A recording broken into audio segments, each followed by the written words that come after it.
E agora então você pode abrir a sua Bíblia, lá em Efésios, no capítulo 4. Nós vamos ler de 1 a 3. Efésios 4, de 1 a 3. O tema desta manhã é as grandes virtudes cristãs. As grandes virtudes cristãs. O texto então diz assim: Por isso eu, o prisioneiro no Senhor, peço que vocês vivam de maneira digna da vocação a que foram chamados, com toda humildade e mansidão, com longanimidade, suportando uns aos outros em amor, fazendo tudo para preservar a unidade do Espírito no vínculo da paz. Até aí. Por isso eu, Paulo, escrevendo, o prisioneiro no Senhor. Isso já é uma afirmação extraordinária quando Paulo não se reconhece como prisioneiro de Roma. Ele é prisioneiro de Jesus, prisioneiro do Senhor. Isso muda o contexto, isso muda a própria maneira de encarar aquela prisão que, inclusive, era injusta. Né? Então, muitas vezes, o ponto de vista que nós temos das coisas vai dar o tom da nossa vida. Se for um ponto de vista negativo, a gente vai por um caminho também cada vez mais complicado. Mas se for um ponto de vista que procura, né, o que é mais positivo, a nossa vida também vai ter um tom mais, vai fluir mais, né? Vai ser uma vida que vale mais a pena. Então, só essa primeira observação que eu acho importante, né? Essa declaração de Paulo. Paulo, prisioneiro de Jesus. Muito bem. Quando a gente olha para esse mundo que aí está, a gente fica às vezes com a sensação de que ele está desgovernado. Quantas coisas que acontecem que dão essa impressão, essa sensação. Algumas coisas são reais. Nós vivemos num mundo de conflitos. Isso hoje é reconhecido até pelas ciências sociais. Quando eu estava estudando as ciências sociais, os professores diziam, sociólogos, antropólogos, nós vivemos numa sociedade de conflitos. O ser humano não vai construir o paraíso aqui nesse mundo. Porque algumas décadas atrás, a própria ciência de caráter mais social acreditava nisso. Que o ser humano ia conseguir atingir um estado civilizatório sempre para melhor, sempre progredindo e iria alcançar um estágio ideal. Né? O ser humano é capaz, sim, de construir um mundo novo. Era uma ideia que ficou, que já está sepultada, né?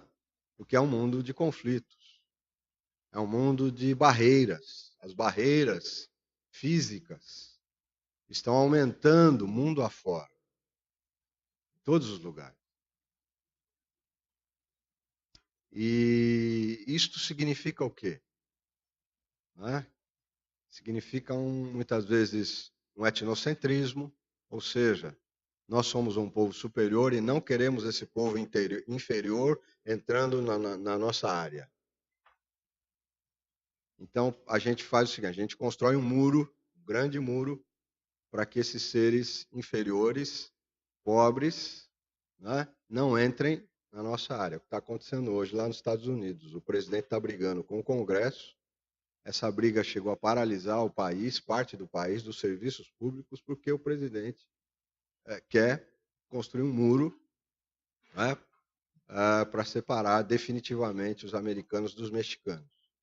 E o que eu acho mais interessante é que esse presidente se diz cristão, esse presidente, às vezes aparece algum vídeo mostrando que inicia as suas reuniões lá no seu gabinete com oração e estudo bíblico. Eu não sei que oração e que estudo bíblico é que estão fazendo. Não estão lendo Efésios. Não estão lendo Efésios lá no gabinete do Trump, porque Efésios fala exatamente sobre isso, sobre quebrar barreiras.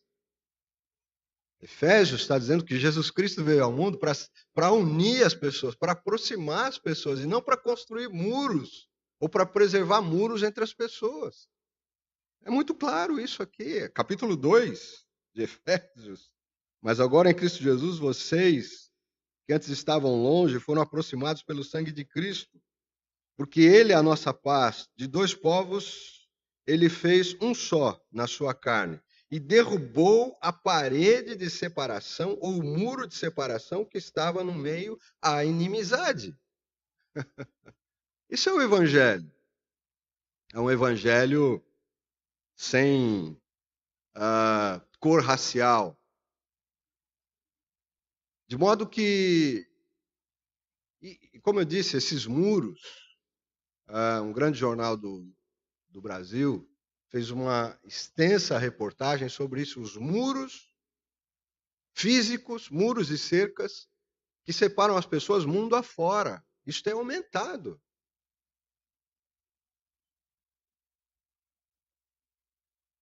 A questão da violência, quando se fala, por exemplo, em armar a população, eu acho isso de uma insanidade tão grande. Como mais armas? Mais armas? Nós precisamos de menos armas, nós precisamos de mais escolas. Armar a população. Isso é terrível. Isso não confere com o espírito do Evangelho, com o espírito de Jesus Cristo. Então é um mundo que vive assim. E qual é o papel da igreja? Porque a carta aos Efésios é uma carta dirigida à igreja. Ela não foi lida apenas lá em Éfeso, ela foi lida em outros lugares. E ela chega até nós hoje como uma carta absolutamente atual. Como a Bíblia é atual. É contemporânea. Então, a carta de Paulo aos Efésios fala isso, que Deus quer unir as pessoas. Que Deus quer aproximar as pessoas, independentemente da sua raça, da sua cor, da sua condição social, intelectual, enfim. O propósito de Deus é que as pessoas se aproximem, não que se separem, não que se matem, mas que se aproximem. Agora, como isto é possível? É possível? É possível, sim. É possível haver um contraponto neste mundo de muros e de balas e de violência. E a Igreja de Cristo deve, então, ser este instrumento de contraponto na sociedade. Nós, cristãos, homens e mulheres, nós precisamos ser esse contraponto, essa voz contrária às separações, à violência, ao salve-se quem puder, cada um por si, que é o que tem predominado hoje. Então a igreja de Cristo, tem um papel fundamental na sociedade e na história. Nós não fazemos parte de um clube, de uma ONG, de uma instituição caduca, ultrapassada, obsoleta. Nós fazemos parte da igreja de Cristo, espalhada pelo mundo e que tem uma missão dada por Ele mesmo, que tem uma missão suportada por Ele mesmo, que tem uma missão liderada por Ele mesmo, e nós estamos indo juntos. Assim eu espero que nós estejamos indo juntos. Porque é preciso fazer uma diferença nesse mundo. Então Paulo diz, cultivem, não é? Ou melhor, vivam de maneira digna da vocação a que foram chamados. Nós somos chamados por Deus, vocacionados, chamados por Deus para fazer parte dessa comunidade espiritual, dessa comunidade que Deus está edificando na história, para manifestar o seu reino, a sua vontade, os seus valores. E cada um de nós é um tijolo nesse edifício que Deus está construindo na história. Então você é importante, cada um de nós, do jeito que a gente é, fazendo o que a gente é absolutamente importante para Deus. Então nós somos chamados, fomos vocacionados para fazer parte desse edifício espiritual. E tem então como objetivo anunciar o reino de Deus. Que não é comida, nem bebida, segundo Paulo aos Romanos, mas justiça, paz e alegria no Espírito Santo. Então Paulo diz, vivam de maneira digna da vocação a que foram chamados. E aí ele destaca 4 virtudes centrais na vida cristã. 4 virtudes que eu chamo de as grandes virtudes cristãs. E a primeira delas é a humildade. A humildade. É preciso que a gente fale sempre sobre humildade, porque nós temos uma tendência ao orgulho e à vaidade. Né? Então a gente precisa constantemente estar pensando sobre essa questão da humildade. Humildade não significa ser pobre ou tímido. Isso não é conceito de humildade. A humildade cristã se baseia no quê? Num conhecimento real que nós devemos ter de nós mesmos. Num conhecimento real que nós podemos ter e precisamos ter de nós mesmos. E quando a gente lê a Bíblia, quando a gente medita na palavra de Deus, nós vamos também nos conhecendo, porque a palavra de Deus também é terapêutica. Às vezes você pode até chegar no momento de precisar de uma terapia, de uma boa terapia, de um bom terapeuta para você se conhecer melhor. Mas a gente tem também essa possibilidade de, através da palavra de Deus, dessas palavras, né, que atingem o nosso ser, dessas palavras que nós trocamos na igreja, nos momentos de culto, de estudo bíblico, quando nos sentamos nos grupos para conversar, né, para trocar ideias, para ouvir experiências dos outros, tudo isso vai nos ajudando a nos conhecermos mais. Ser humilde é não querer ser mais e nem achar que é menos. Ser humilde é a gente saber de fato quem a gente é. E estar satisfeito com isso. Estar contente com isso. A gente não precisa se comparar com ninguém. A gente não precisa se comparar com ninguém. Eu gostaria de ser como fulano. Eu gostaria de ser como ciclano ou como tal pessoa. Besteira, bobagem. Bobagem. Você é uma pessoa especial. Você é única. Você é único. Não se compare com ninguém. Não permita que esse tipo de pensamento ocupe a sua mente e seu coração.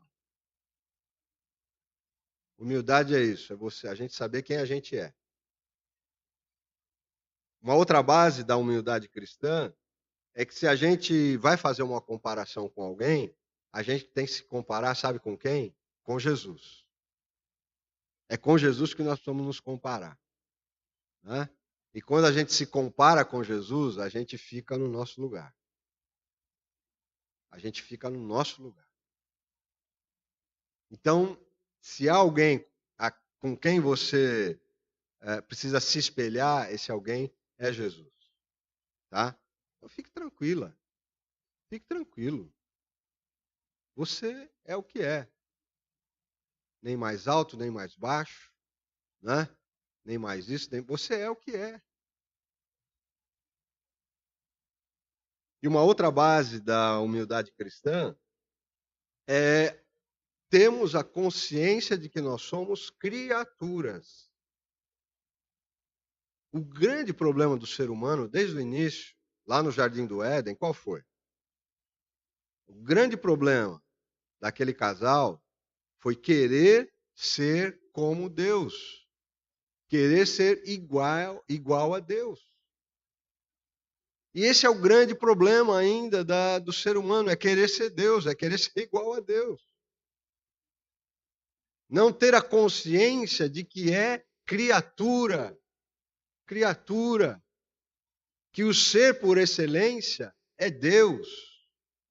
Como diz a teologia, o completamente outro. Deus é o completamente outro. É único. Mas nós somos criaturas. É claro, criaturas que têm a imagem e a semelhança de Deus. Então, humildade. Precisamos ser pessoas humildes nesse sentido e sabemos de fato quem nós somos e estarmos felizes com isso. E quando a gente é humilde nesse sentido, a gente deixa de querer competir com os outros, de viver competindo com os outros, né? De querer ser mais, de querer ser melhor, de querer estar sempre na frente, de querer ter sempre razão.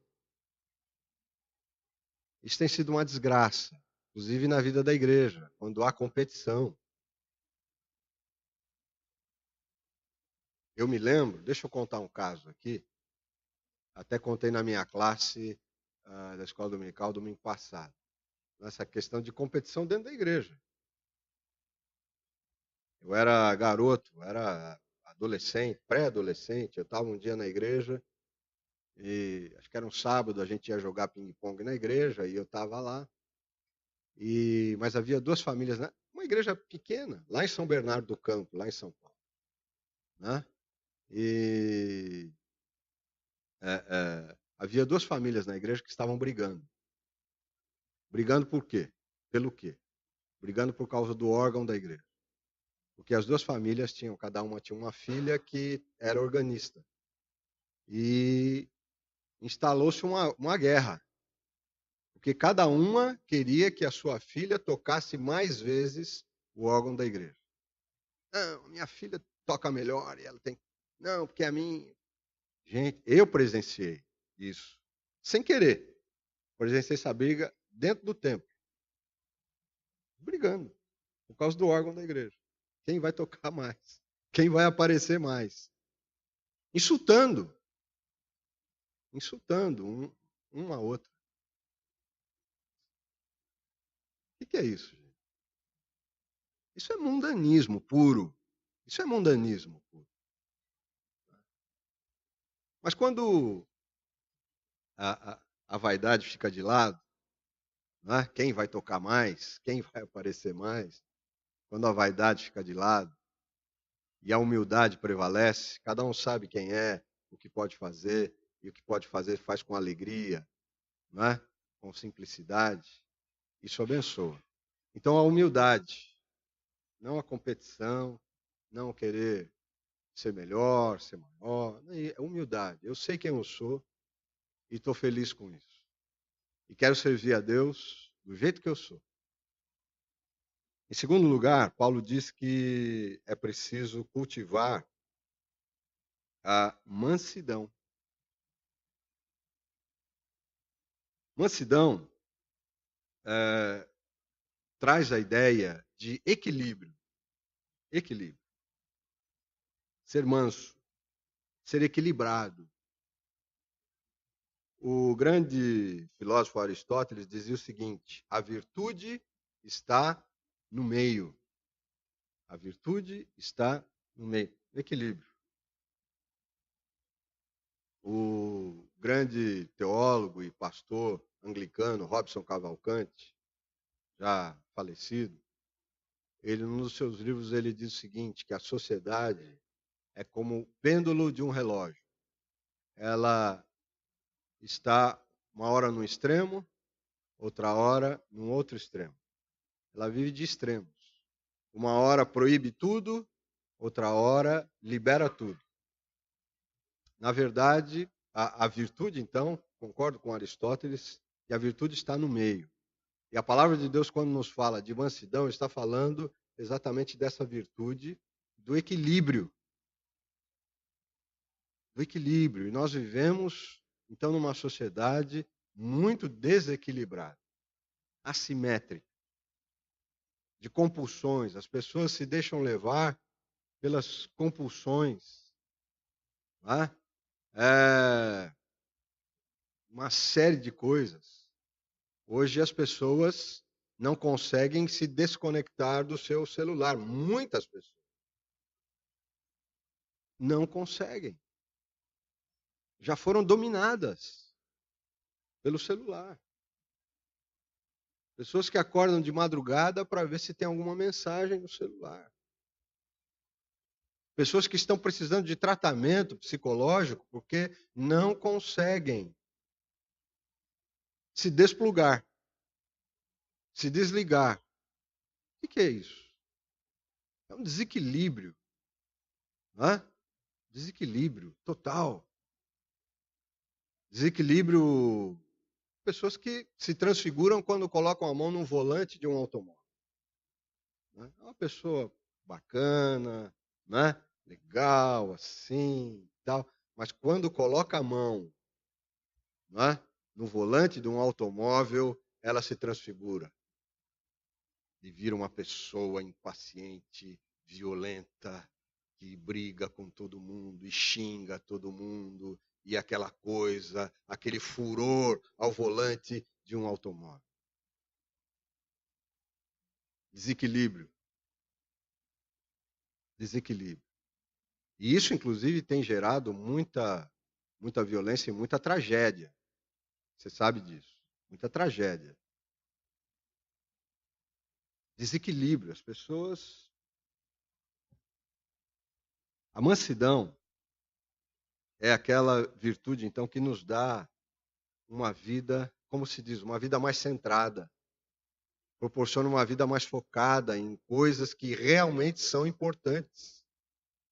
Não se deixa levar por compulsões.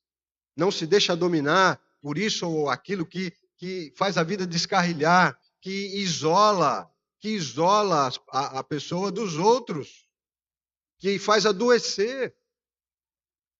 Quanta gente doente. E não há remédio que dê conta de curar essas pessoas. Porque o que acontece é um desequilíbrio emocional e muitas vezes espiritual. Ser manso, então, é ser equilibrado. Mas é também ser dócil. Tá? Eu desconfio absolutamente, totalmente, quando eu chego na casa de alguém e tem um cachorro e a pessoa diz, pastor, pode entrar que ele é manso. Eu desconfio. Eu fico assim, com o pé atrás, né? E às vezes é pequenininho, o bichinho é pequenininho, mas tem uns pequenininhos que são bravos, né? Então, mas o cachorro verdadeiramente manso, ele não vive atacando os outros, né? Ele não é bobo. Ser manso não significa ser bobo, mas significa ter essa docilidade, né? De não ser uma pessoa agressiva que vive atacando os outros, né? Então, o mundo precisa disso. O mundo precisa de humildade, dessa mansidão, que é esse equilíbrio e essa docilidade também. Mas Paulo diz ainda que é preciso cultivar a longanimidade. O que é longanimidade? Longanimidade é paciência. Ser longânimo é ser paciente. Né? E o mundo também precisa de paciência, de muita paciência. As pessoas estão, né, correndo cada vez mais, não têm paciência, né? Os pais não têm paciência com os filhos não têm paciência com os pais. não se tem, como eu falei, não se tem paciência no trânsito, um trânsito cada vez mais complicado. Se a gente for dar vazão ao nervosismo no trânsito, nós vamos ficar doentes também, porque o trânsito, aqui falar em trânsito na nossa cidade, está cada vez mais complicado. Então a gente vai precisar de cada vez mais paciência. Paciência com as crianças, né? Paciência com os idosos. É preciso ter paciência com os idosos. Os idosos, às vezes, também vão dar trabalho. Os filhos. Né? Então, e essa é uma mensagem que eu já vou deixando assim para os meus filhos. Né? E preciso ter paciência com os idosos. Né? E cuidar deles direitinho. Mas é isso. Né? Essa pressa. Eu estou na correria. Estou na correria. Nós precisamos de mais calma. Nós precisamos de mais tranquilidade para fazer as coisas. Para que você faz tantas coisas e tão rapidamente? Então, quem sabe diminuir o ritmo, desacelerar. O psicólogo, psiquiatra Augusto Cury, muita gente gosta dele, né? E ele tem falado sobre essa síndrome do pensamento acelerado. Não é não apenas os passos das pessoas que estão acelerados, mas o pensamento está acelerado, né? E as pessoas não é muita informação, é muita coisa que vem na cabeça, então a cabeça não dá conta de processar tanta coisa, e as pessoas acabam ficando estressadas, ficando cada vez mais ansiosas porque não dão conta de processar tudo que vem à sua mente. Então cuidado com isso. Filtre, desligue, desconecte-se. Converse mais com as pessoas que convivem com você. Ou fique em silêncio.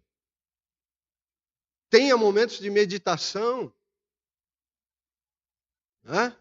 Preciso aquele... Eu me lembro que eu e a Rosângela fomos participar de um encontro de casais. De uma das nossas igrejas do presbitério, nós fomos falar aos casais, isso já faz algum tempo. E no domingo de manhã, o encontro terminou, na verdade, no sábado à noite. Sexta, sábado, terminou. E nós ganhamos, então, como preletores, ganhamos a diária para ficar no domingo de manhã, ali no hotel, né? Tomar o café da manhã, ficar mais um pouco lá e tal. E almoçar, se quiséssemos, depois a gente ia embora. Então ganhamos mais aquele. E a gente ficou super feliz, né? Era um hotel fazenda, um local muito bonito, muito agradável, os pássaros cantando de manhã e a gente, né, falava, vamos curtir, né, uma manhã com o cantar dos pássaros, aquela paz, aquele sossego, né? E quando foi lá pelas 7h30 da manhã, naquele domingo, a gente estava dormindo ainda, de repente a gente escuta um alto-falante da piscina do hotel, que era o recreador chamando todo mundo para acordar, para ir tomar café e ir para a piscina, que ia ter atividade, e aquela gritaria, e a gente acordou, olhou um para o outro. O que está acontecendo? Onde é que está o canto dos pássaros? Né? O que a gente ouviu foi a voz daquele, né, agitador chamando todo mundo para atividade. Atividade. Paciência, calma, tranquilidade. Desacelerar. Desacelerar. Está na nossa mão fazer isso. E, finalmente, Paulo diz que há uma outra virtude que a gente precisa cultivar, que é o amor. O amor. E esse amor é aquele que vem de Deus, o amor ágape. É o amor desinteressado. É o amor que ama sem esperar nada, absolutamente nada, em troca. Né? Esse amor doação. Esse amor que é não é só um sentimento, né? Às vezes se fala do amor como um sentimento. Não, esse amor é mais do que isso. Esse amor é uma decisão. Esse amor é uma atitude em benefício do outro. E o Novo Testamento, não só o Novo Testamento, mas o Velho Testamento, porque desde Levítico já está lá o princípio e o mandamento de amar ao próximo como a si mesmo, já está lá em Levítico. Então, o amor, né, é fundamental, junto da humildade, junto da mansidão, junto da paciência, o amor vem coroar tudo isso. E Jesus disse: nisso conhecerão que vocês são os meus discípulos, se vocês amarem uns aos outros. Então nós estamos aqui, e Paulo fala em Efésios, que é junto com os santos, é na igreja que nós vamos conhecer todas as dimensões do amor de Cristo, a sua altura, a sua profundidade, a sua largura, o seu comprimento. É juntos que nós vamos compreender, nós vamos entender, aprender desse amor e amar. Amar, inclusive, aqueles que não gostam de nós. Amar, inclusive, os nossos inimigos. Esse é um padrão elevadíssimo. Como amar o meu inimigo? Aquele que me prejudicou, aquele que me fez mal. Como é que eu posso amar uma pessoa assim? Evidentemente que é algo extraordinário. É muito diferente do que você amar, né? O seu marido, a sua esposa, o seu filho, a sua filha. Você não precisa fazer força para amar um filho. Você ama. Mas você precisa fazer muita força para amar alguém que te prejudicou. Alguém que não gosta de você. Alguém que não tem simpatia por você. Alguém que não te cumprimenta. Alguém que é indiferente com você, que te ignora. É claro que amar o inimigo não significa que você vai ser uma pessoa hipócrita, né? Ficar abraçando e beijando a pessoa que não te suporta. Não é isso. Mas amar é estar disponível a atender essa pessoa, a socorrer essa pessoa, a fazer o bem a essa pessoa se ela necessitar, se uma circunstância te levar a isso. Isso é amor. E a nossa sociedade, o nosso mundo precisa desesperadamente de amor. Chega de ódio.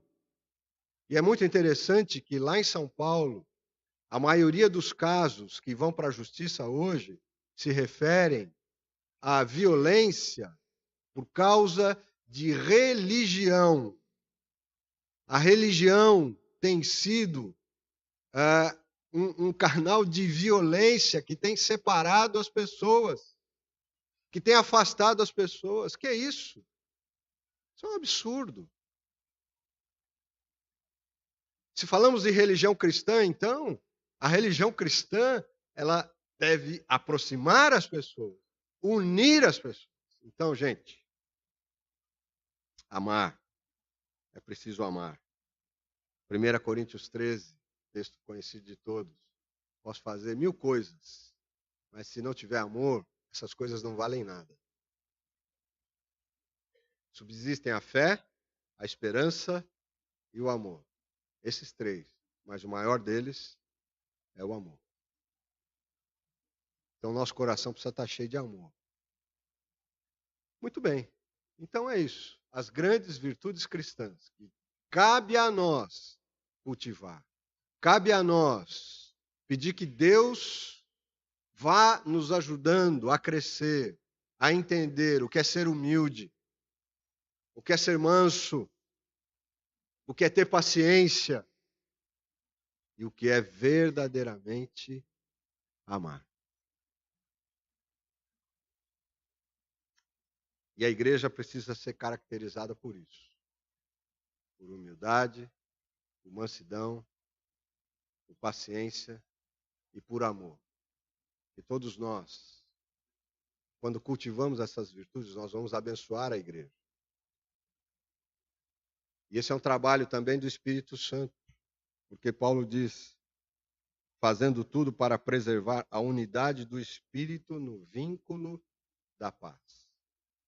Quando nós cultivamos essas virtudes, nós estamos sendo parceiros do Espírito Santo, que produz a unidade, tendo como base a paz. Toda vez que nós atentamos contra a unidade e contra a paz na igreja, nós estamos trabalhando contra o Espírito Santo. E nós temos que pensar nisso. A igreja precisa ser um modelo para a sociedade. Ela não é perfeita. Ela não é perfeita. Nunca vai ser. Mas ela precisa. Ela pode mostrar essas virtudes para a sociedade. Mas ela precisa estar unida. Precisa viver em paz. Então nós precisamos trabalhar com o Espírito Santo, preservando a unidade e a paz na igreja. Não é a uniformidade, mas a unidade e a paz na igreja.